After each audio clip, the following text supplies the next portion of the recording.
Chapter 10, Shadows.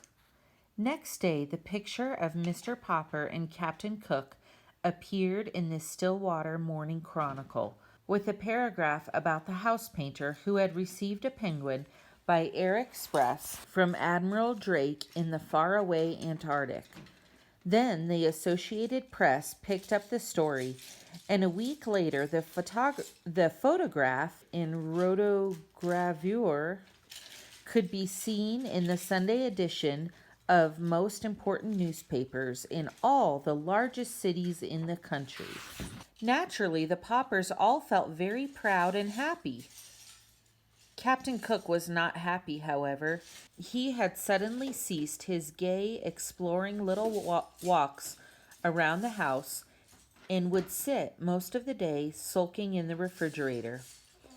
Mrs. Popper had removed all the stranger objects, leaving only the marbles and checkers, so that Captain Cook now had a nice, orderly little rookery. "He won't play with us any more," said Bill.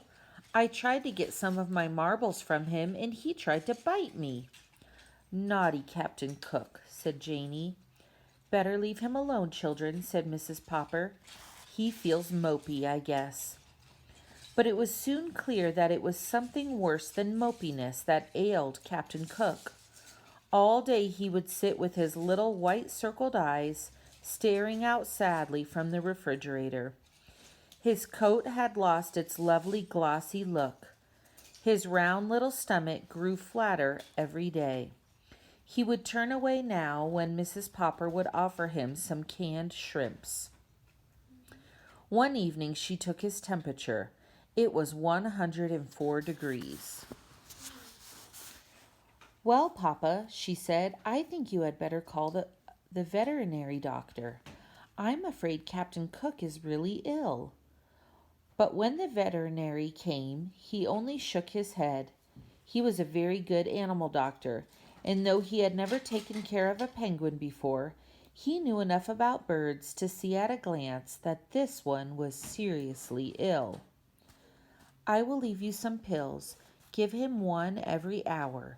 Then you can try feeding him on sherbet and wrapping him in ice packs. But I cannot give you any encouragement, because I'm afraid it's a hopeless case. This kind of bird was never made for this climate, you know. I can see that you've taken good care of him, but an Antarctic penguin can't thrive in Stillwater." That night the Poppers sat up all night, taking turns changing the ice packs. It was no use. In the morning Mrs. Popper took Captain Cook's temperature again. It had gone up to 105. Everyone was very sympathetic. The reporter on the Morning Chronicle stopped to inquire about the penguin. The neighbors brought in all sorts of broths and jellies to try to tempt the little fellow.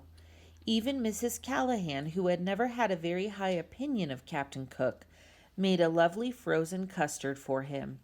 Nothing did any good. Captain Cook was too far gone. He slept all day now in a heavy stupor, and everyone was saying that the end was not far away. All the Poppers had grown terribly fond of the funny, solemn little chap, and Mr. Popper's heart was frozen with terror.